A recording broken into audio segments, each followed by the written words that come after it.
They small, but they mighty, y'all. Please believe it. Yes, indeed.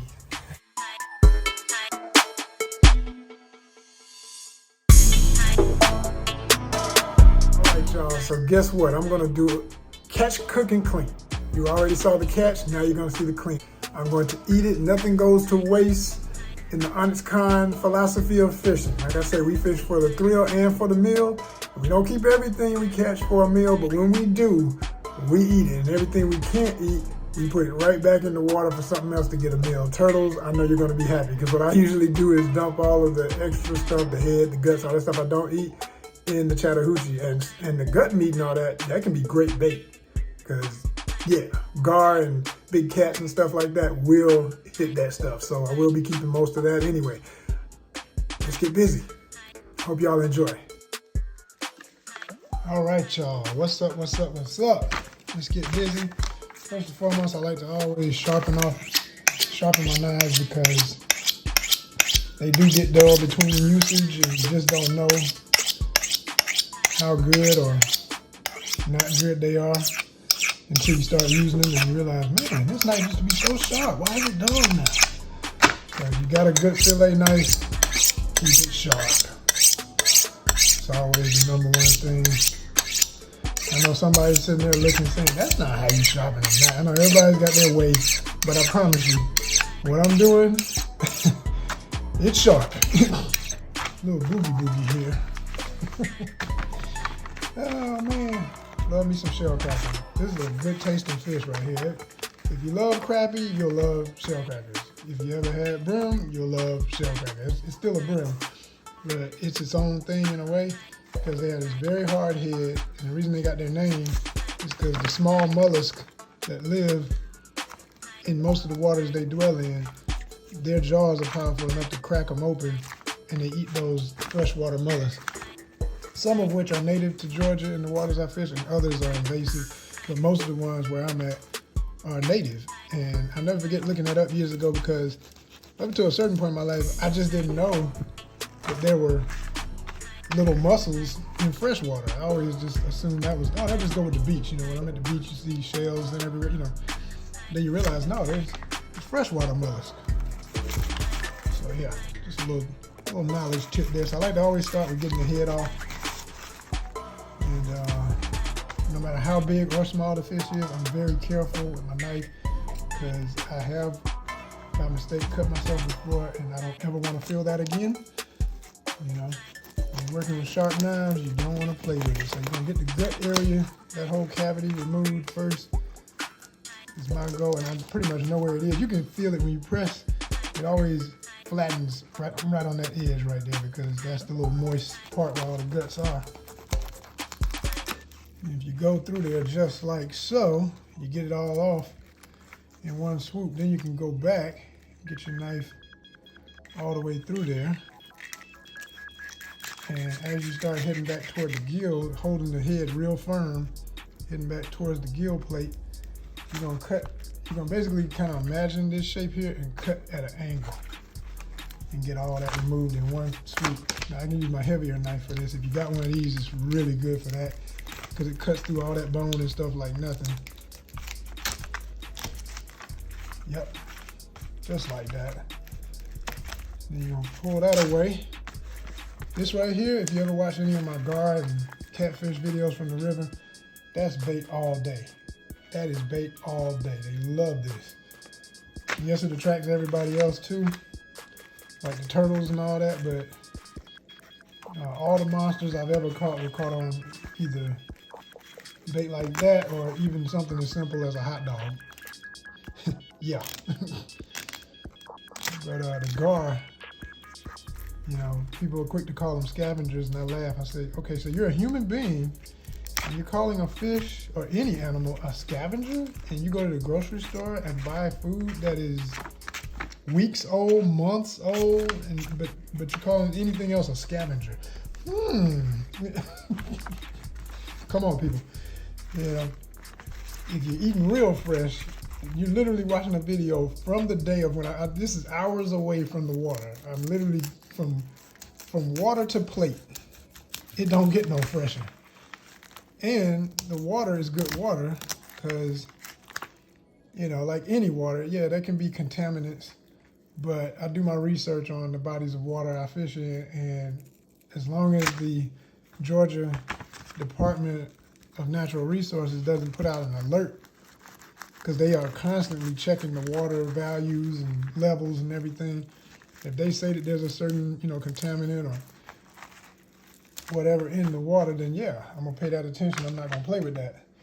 But otherwise, if they say it's general consumption is fine, go for it. And I even saw an article recently, can't remember where that was, but there was a guy who was talking about how contaminated freshwater fish are compared to saltwater. Now, anybody who fishes or eats fish, because I call myself a half pescatarian. I would be a whole pescatarian if I had literally nothing else to do every day but just fish and make sure all I gotta eat every day is fish. But I still eat other meat. And I'm saying, we know there's all kind of crazy stuff going on with chicken. Sometimes even crazier stuff going on with beef. And before all the vegetarians and vegans get on a high sedity position and say, oh, we got the best plan, I mean, how many times does spinach and other things get recalled? So we're just in a society where unless you go harvest your own food or grow your own food, you really never know what you're eating. And even when you're doing it the way I'm doing it, you don't know everything, but at least you saw it when it was alive. At least, you know, unlike, say, for instance, tilapia, which if you look up reports, tends to be raised in literally cesspools across the globe in other countries and then shipped here frozen, and people are eating this regularly, you know. But some of the same people would say they won't eat a freshwater fish out of some local water. Like, why not? I never got that. I don't understand that psychology. Especially if you know if you're trusting something you have no idea where it came from, why are you so untrusting of something right down the street from you that you can find research on? And no one's, you know, and there are departments of people who are liable if they put out bad information. So they got to tell the truth about it and tell you what's going on. Look at that mouth. Oh, I love this fish. That's a real predator, ladies and gentlemen. Those are some real teeth.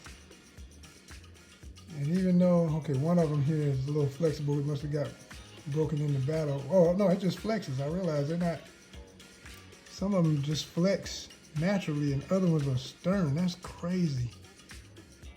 Ooh, that's the mouth of no escape. I have my thumb, I got these gloves on, I can still feel it pinching through the glove if I grab it too hard. Those are some real spikes, ladies and gentlemen. Some real spikes. I hope y'all can see that good. That is serious predator. Gotta respect the pickerel. Love it. So I'm gonna rinse this other one off real quick. Water to plate. I keep everything fresh. I keep ice. Like you see this right here? I'll give you a little tip, anglers, if you don't already do this. But every time I get containers like this right here, you know what I'm saying? I will, you know, empty container like that, clean it out, fill it with water in your freezer. You ain't never got to go buy ice. You know, I hate to buy ice. I always feel goofy anytime I have to buy ice. I'm like, why am I buying ice when it's nothing but frozen water? Just freeze some water. And if your refrigerator makes ice, use that ice, you know. So that's what I do. I use ice from my refrigerator, and I use a block. In the summertime, when it gets hot, I use a solid. And I'll put salt in the water, because salt, look up the science of that, helps it stay colder than it, you know, would regularly be. It really stays cold, and it keeps everything, like this fish is icy. You can feel it. Yes, indeed. Nice and cool, like it should be, just fresh. So, oh, another tip for anybody who is wondering, okay, how do you harvest a fish? So for any fish, when I catch them, like when I get these little guys, any brim or anything, what I'll do is I'll hold them steady as hard as I can, take a knife, and I go in at the gill, because if you cut any fish's gill, they're gonna bleed out. But that doesn't mean it's not gonna feel the pain, it's still gonna struggle, so that's not enough. Some folk just do that and then they let them bleed out and suffer and all that. I don't believe in any suffering if I can help it. So I like to go in at that angle, and when you come up here, anywhere between the eyes, somewhere in there is their brain cavity, like right there is the brain. So if you pierce that, they're gone. They black out. Their nerves might still be moving. They might be flinching and carrying on, but that's just nerves. And the nerves are going to react because the brain controls the nerve system, naturally. The other thing you can hit, depending on the size of the fish and how serious you are about how quick you take out a fish, is usually right here is the heart. So if you go in like this, you know, not only are you hitting the heart, but if you dig deeper, if you go sharp enough and fast enough, you'll go straight up into the brain too on the other side. So there's no way it's living after that. You hit the heart and the brain. So now with this fish, because they are tough and he was definitely going for it, trying to get loose, I just went in, you see the incision right here. I had a knife and I went in right here and I aimed for between the eyes. And that took him out immediately. As soon as I went there, because first I was doing the gills and he was still shifting and carrying on. I said, oh no, that's not enough. Because I was going under here trying to get the brain. I said, nope. Went from the top, boom, it was over. So that's a quick way for pretty much any fish. When I say almost any fish, because this fish, that's a hard head. So unless you're back here behind, like up to right here, this is all bone. All of that's bone. So you literally have to go in behind that and then go forward, and always be aware of where you're going, because you know, depending on where your hand is or anything else, you can slip through and cut yourself one way or another. So be very, very careful. Okay, so for cleaning this bad boy, sort of the same rules apply, but the anatomy is totally different than a brim. So I'm still going in behind the gill plate. The area I'm gonna cut off this is long. Their gut cavity is very long. It goes all the way from the head to right back here with this fin, and that's the that's the poop hole. And so pretty much from here back is what I'm about to remove. And yeah, let's go. It's very soft in that area, so it's not hard to tell where you're gonna cut. And actually, I'm gonna stand him up and see if I can go through. Yeah, I can go through all the way on the other side. And I'm just gonna work all the way down to where that poop hole is. Keeping the knife pressure going upward towards the dorsal, so that way I don't miss the area I want. Okay, we got eggs here, so it must be a lady. Yep, she's full of eggs, and we are entering spring, so she was getting ready.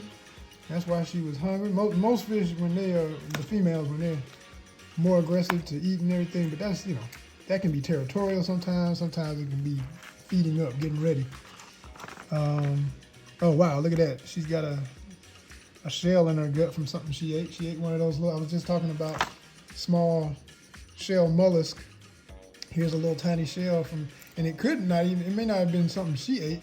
It could have been from a fish she ate. She could have ate a shell cracker. A little shell cracker that ate this, and it was digested, and the shell has not broke down in her gut. So here's this little tiny shell, you know what I'm saying? It's amazing. I usually don't do a full autopsy, so to speak, but every now and then I go peek around the guts of fish and see what they've been eating. I'm gonna assume, I'm not saying I know this, but I assume this area right here might be the lungs. I don't know if that's the liver or what. I just know that those are eggs. That's a guarantee. Those are the eggs. And so imagine with that many eggs, that is literally like thousands probably, definitely, of eggs. How many survive? And this is not an endangered species by any means. They are legal to harvest in the state of Georgia. You can eat as many pickerel as you want. Most people don't like pickerel because they say, oh, they bony. Let me tell y'all something. This is my third time cleaning a pickerel. The first one was one my dad caught years ago that introduced me to the species, and I fell in love immediately. I've been a fan of them ever since.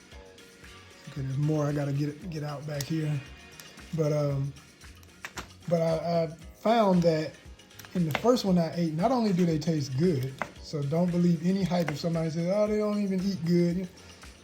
No one else's opinion but mine is gonna tell me what tastes good to me. Okay, let's just say that off the bat. That's with any food. No one, if it is edible, if it's not poisonous, if it won't kill you, if it won't make you sick, if it's perfectly fine to eat, then let yourself be the judge of what you like. Don't let other people ruin your possibility of finding something that you actually wouldn't mind eating or enjoy eating. So anyway, What I found about this fish is, yes, they have bones like all fish do. The thing about pickerel bones is, and you're gonna see in a minute, I'll show you, but in the body part of where you eat, they have very fine, they have the main bones, like you can see them, like most fish, you have this main row of bones, the rib cage area and everything. But then you also will have, inside the meat, there's these little tiny pin bones, I like to call them. Now somebody say, oh, I ain't eating that. No, I ain't choking on that. Here's the thing. Those pin bones are so flexible and soft that they're annoying. I'm not even gonna front. When you're eating, no one wants to have that extra work, but that's with any fish. Like this right here, I'm gonna go back to this in a minute. I'll get into that in a minute. I'm gonna show you the brim. All brim have these little bones in their back, in the backbone area, that are extremely sharp.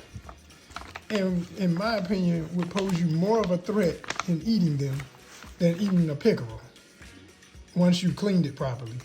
Because if you don't clean those bones out of a brim, man, you're talking about going to the hospital if you get one of those little sharp things in your throat.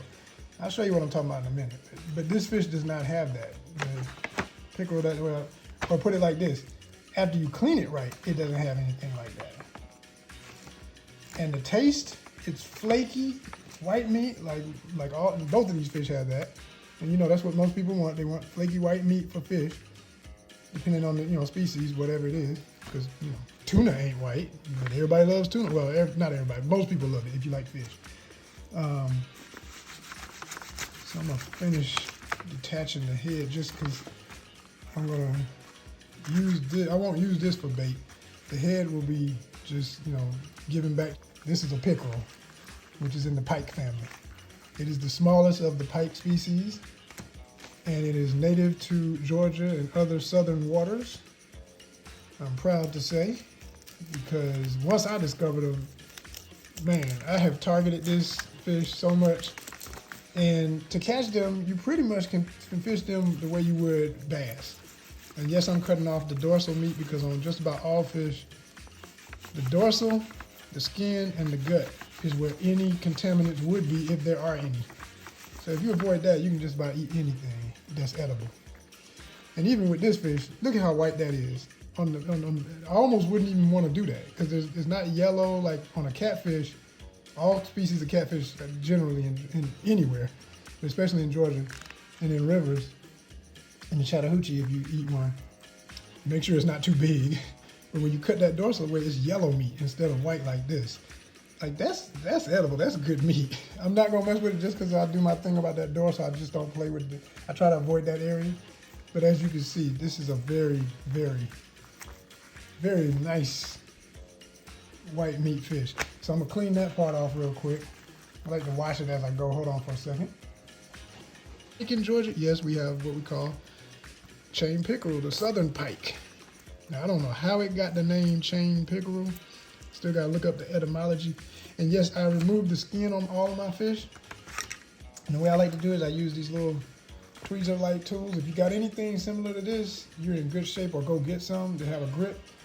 You'll be able to clean just about everything. I use it for just about everything. I'm trying to get it just right so I don't waste any meat. Because if you pull too hard, and these are the kind that lock. These are real surgical tools. But if you're real gentle, like I'm trying to be. Okay, hold on. Get it going in there. See here. Oh. So yeah, like I said, you pull, just hold it steady. I'm pinching this inner area here in the top. There we go, I got it going. I'm gonna lose a little bit, but not too much. There we go. Beautiful. And you go in, you wanna keep it as close to it as you can at all times. It helps it pull off smooth. Come on, baby. There you go. Oh yeah. If you forget to split this area, you always want to run a blade through the bottom and the top on the dorsal and the bottom of the neck. It's like opening up the package, so to speak. I forgot to do that, so here we go. Yeah. All right, now,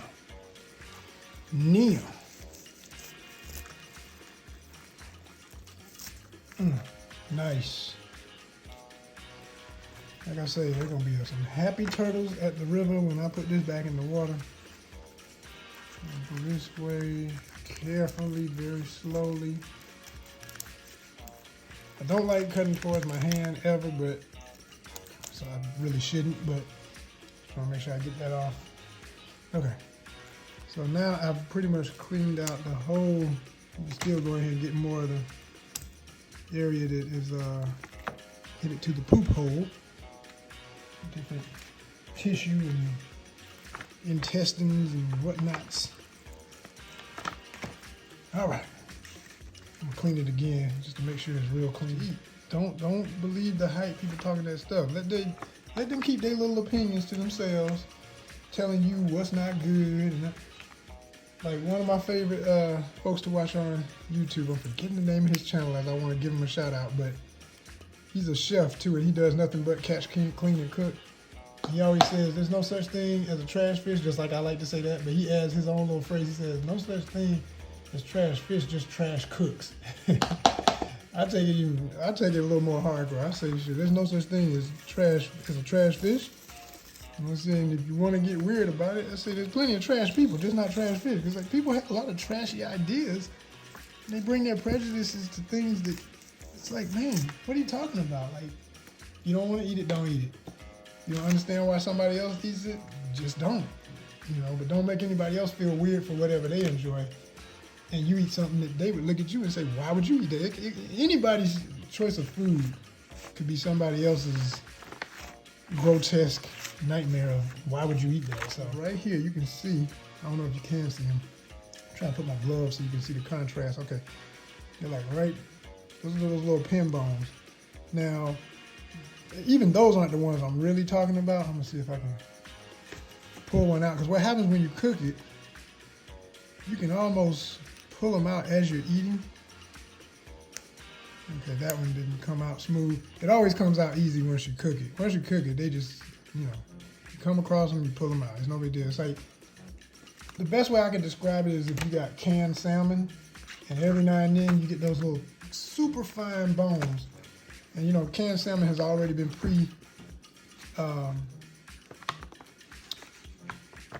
pre-smoked, which tenderizes it a little bit. So the same thing happens with these bones. They get tender to the point they're like little rubbery.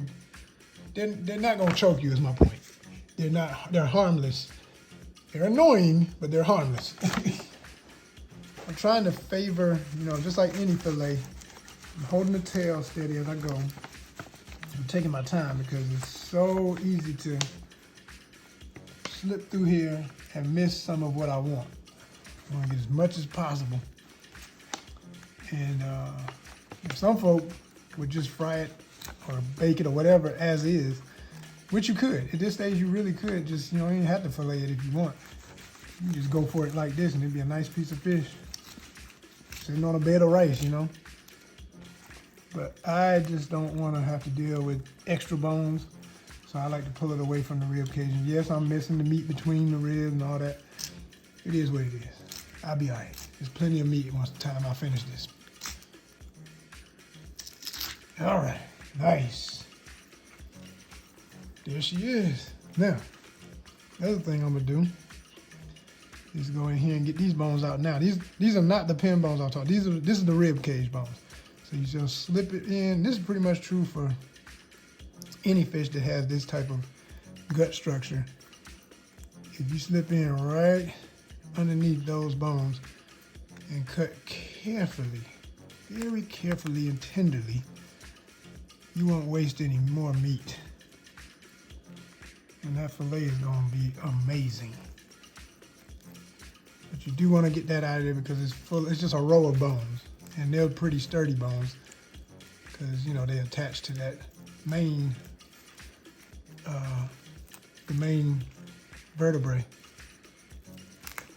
So there you go. You get all that out. I mean, there is like a little strip of meat there. I realize when you flip it over, if you're just really concerned about getting every little morsel, you can put the blade down on the edge right here like this. Get you a little pickerel tender.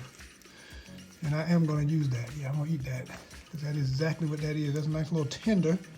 You know what I'm saying? A little tender, a little nugget. And then this here is all skin and bone. But look at that fillet. If I didn't tell you what it was and you went in the store, you'd be like, oh, that's like a long piece of tilapia. It's even got a similar color here, and it's no red really. Like, it's not like a catfish or some other fish where you're gonna have that muscle meat that's red and it tastes bad when you cook it. This here is not, I promise you, it's not gamey. It's not gonna taste bad. It won't taste any different than the sure enough white part, okay? So, and this right here in the middle here on the lateral line is where I can feel little teeny bone structures that, as you saw how easy I pulled that out, and this, you know, uncooked, just pull that away. It's just little bits like you'll find on any fish when you fillet them, typically, because you're gonna catch some of that middle bone structure. So that's one, and then I'm about to get this other one. Beautiful.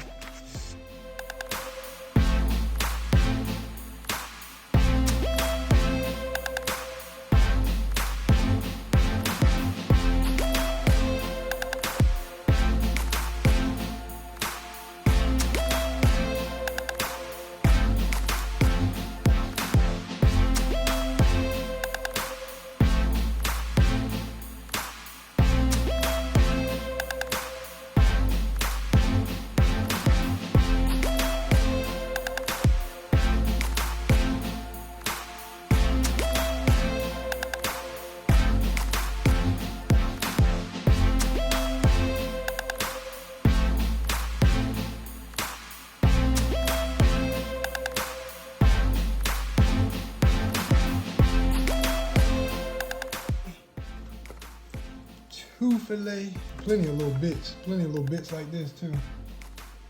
And my little shell cracker, okay? Oh, this is what I was gonna tell y'all about that. I was talking about the bones. People saying, oh, I don't eat that, but I eat this. Like, people love all the brim species. Most people I know who eat fish in the South love brim, love catfish, love crappie to death. Oh my gosh. All of those fish, even bass, crappie, and all the brim are in the sunfish family. So I butterfly this part because when you're eating one of these, this main bone area right here, which I've split open so y'all can really get a scene of what I'm talking about, has these, I'm gonna pinch these so you can see them. These little top bones that make that little ridge right there, you're gonna see. I'm not gonna even be able, I could, but I'm not even gonna pull out the whole thing. All you gotta do is do like that. These are little pin bones that when you're eating, you can't see, but I promise these will stab you. Oh my gosh, they are so hard and they're big, like, you know, big enough to notice. They're not little bones. So if you pinch and rip right there, I always do this and get those out. Because that right there, these in a brim, I promise you, are way worse than anything that's still inside these fillets from this pickle. All right, y'all, final steps. We got some organic oat flour. Yes, that's right, the ground oat. I'm gonna give y'all a little bit of this special recipe. Only a little bit. Got my own proprietary blend of seasoned salt, made to my specifications, not too salty. Paprika, of course. Some other things in there, stuff that I can still eat.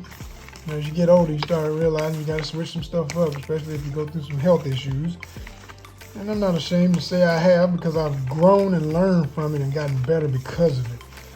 And I sure as heck don't ever want to repeat the pain or the process of what that was. Might do some content on it eventually. I bring it up every now and then, and I say, I know it could help some other people, so I might go there, but you know, it's personal, so I'll be wondering how much of that do I really want to share with people, and with hopes that in this environment of social media that people understand, look, I'm trying to help you save your life. Sure as heck would not be happy to see any kind of trolling or goofy conversation if I went down that lane, because, you know, there's a lot of that going on. So anyway, we're gonna coat this. No, I'm not doing an egg batter. I don't need all that. I mean, I can. I know how to do that, but it's not necessary. Not for the taste I want on this. Just a simple simple powdered batter. And trust me, this does stay on there well enough to give you a lot of good flavor. So yeah, I'm gonna get these coated up and I'm gonna show y'all the end result. And I'll even do the taste for y'all, okay? All right, y'all. Let's get it popping. All right, it's ready. It's the pickerel. This is the shell cracker, pickerel. I'll tell you right now, you see how it draws up? They're gonna look like catfish fillets, but not the same texture.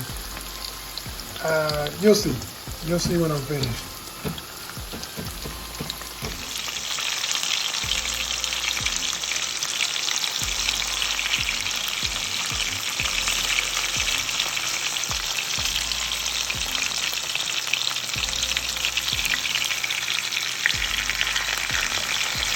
If you didn't know what they were, you would think it was catfish fillets.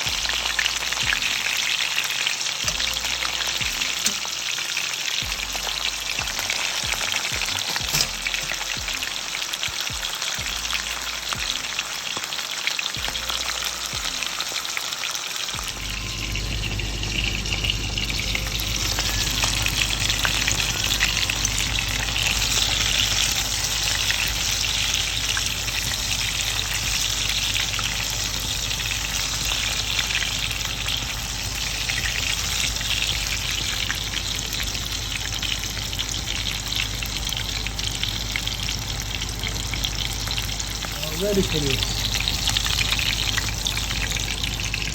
Look at that. Look at that. Look at that. Yay. This one here is falling apart. I almost can't even lift it up. It's falling apart. Oh yeah. So I got one of the little fritters. Okay. Just to show y'all. White meat.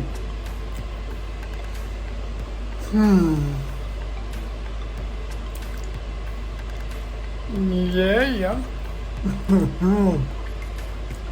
Not even any bones in this part.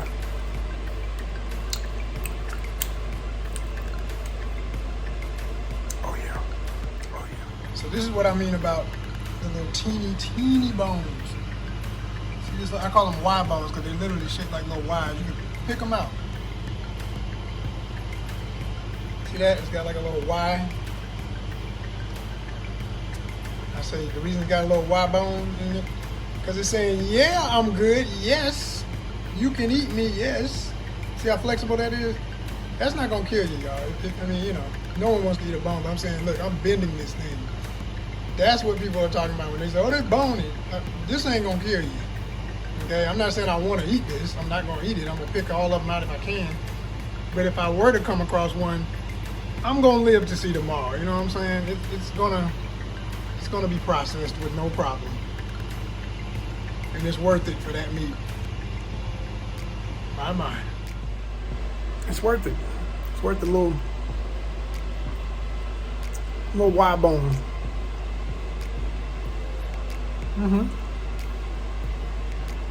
You know, just pull them out. Good fish, real good. I made the comparison of it's like eating crab or anything where you got a little work involved. So you just pick through it as you go and get all that out. Because once you know the anatomy, okay, so what happens is, like I'm splitting it open, you can see them, they're all lined up. And if you grab them all at one time, just like when you're cleaning a piece of crab meat or a fish, other fish that have bones, you get all that out the way and then you go ahead and eat with the confidence that, yeah, I might hit one or two, but I ain't gonna hit 6, 7, 8 of them or whatever. I know it's annoying. I don't like to have to pick through my food, but it's worth it.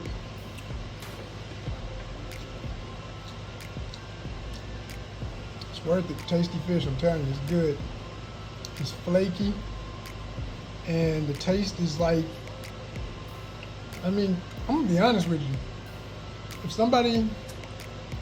gave you a piece of bass and gave you a piece of, I'm saying largemouth bass and gave you a piece of this, you wouldn't know the difference except for those bones. Once you notice those bones, you say, oh, what is this? But otherwise, it's super flaky and it's firm. It's kind of firm even. You know, it's soft, but I'm saying firm, like in the sense that you see it. I ain't got to explain it. You're looking at it. Beautiful.